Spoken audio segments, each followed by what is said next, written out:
You're back for another video with me, Architect Gamer, or Liam. So, today's episode, I'm just gonna talk you through my starter base of how I started, and I'll go through Anna's past as well, the giant hole. So, I started the world back in the 4th of February, right? And my spawn it's down there. It's down here, quite far away. I'm just gonna quickly fly over to it. And what I was looking for a place, right? That had a giant water ocean space kind of vibe. And spawn is somewhere here. Yeah. Here. No. That is meant to be just south of us from my spawn. So yeah. So my spawn is over here. Somewhere here. It's like by this tree. So I had to update it so that if I ever die, like, I know that I'm set with supplies and stuff,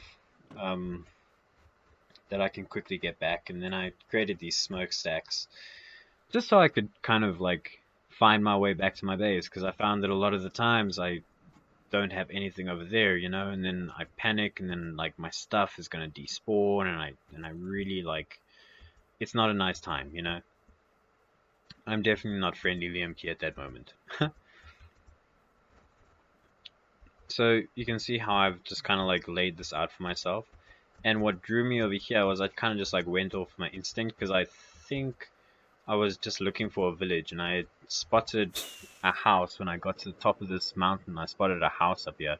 I've since destroyed it and recovered the landscape so that it's not ugly. But I wanted to keep the pathway here, because as a little bit of like memorabilia. I'm gonna stop trying.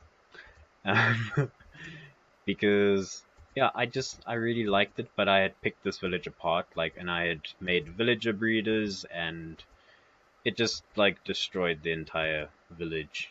My horses are from down there past spawn, from the last episode, and you guys can kind of see here where I had taken you through the first episode, eastern border, where I would smuggle my villagers going down through here, through the old smuggling tunnel.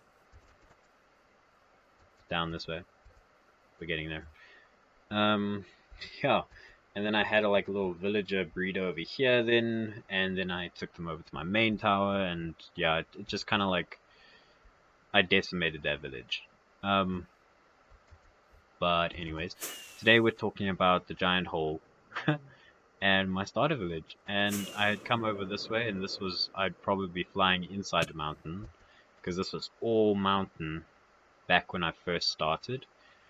And I had started to pick away the dirt, because I knew I wanted to make a tower, right? And this was in the beginning of February, so honey blocks and bees were still quite a really big thing. So I wanted to farm those things, and the best way I could do that, found online, was from Exuma Void, where he had these rows of flowers. I used to have all flowers down here, and then you just have birch saplings, and you just kind of like let them grow organically, because birch trees have a higher chance of spawning the honey bee nest. And yeah, I just kind of set up here straight off the bat, and I made this little tent. So this is where my journey began. I kept everything where it was. Yeah, you guys can see there, Liam's starter tent.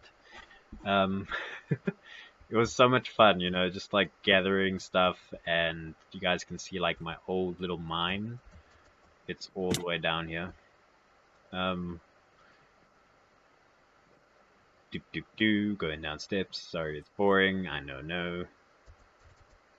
And yeah, I had a little beacon set up over here, where I would. What are my words right now?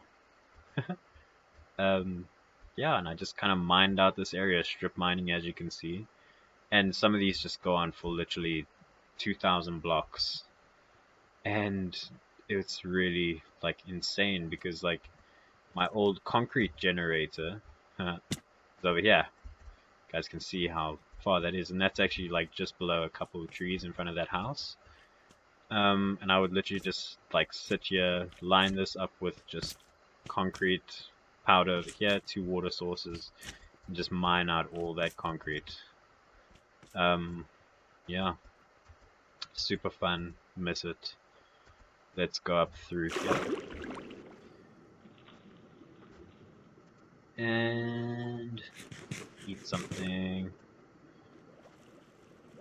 So yeah, this was my... Ooh, we are motoring it thanks to that dolphin. So I would mine out the... I would forest those bee nests.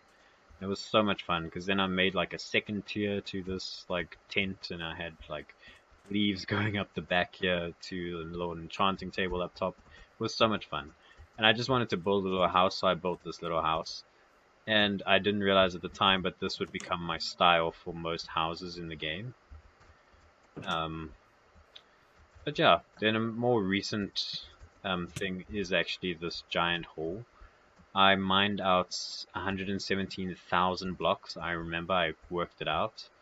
Like, and I did it all in one go as well, like one day. It was insane.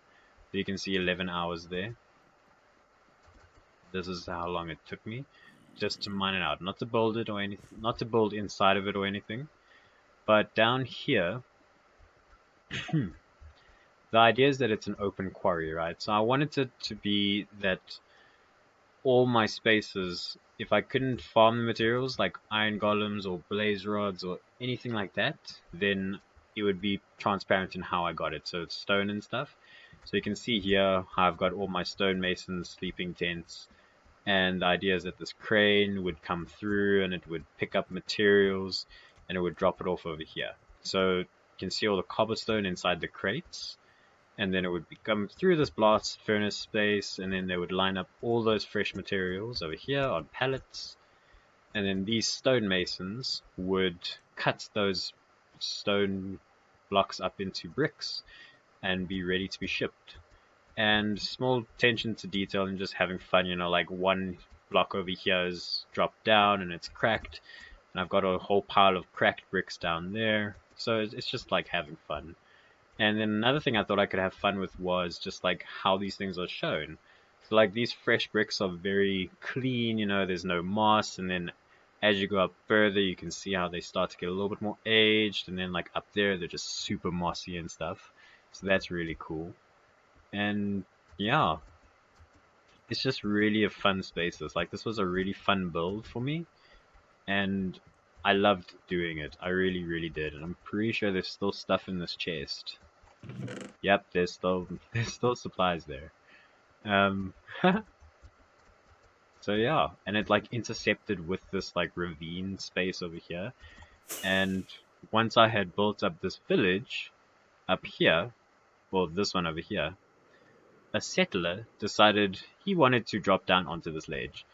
And I thought, you know what, hey, you're gonna stay here for life. So this is our little butcher down here. Figure he's like a little hermit, just chilling down here, living off the land, with whatever falls down. Like basically like the guy from 300 living in a cave. Yeah, that's this guy. Oh, it's just so funny, man. Like there's nothing even in here. You can literally see how I just put this place together with the materials that I had on hand, just to have a little bit of fun, you know. And yeah, it was really really fun. My old like animal farm used to be over here along this ridge line, because the idea was that I would just fill up the animals or breed them so much, and then they would just fall off to their death. Then I would collect it, and it worked out great for a time. And then I started doing this, and I realized I had to move my animals, which sucked. Thank you, Google. So I need to wrap up this video. Last part of this thing is I just wanted to show you these steps. Like, it just turned out really cool.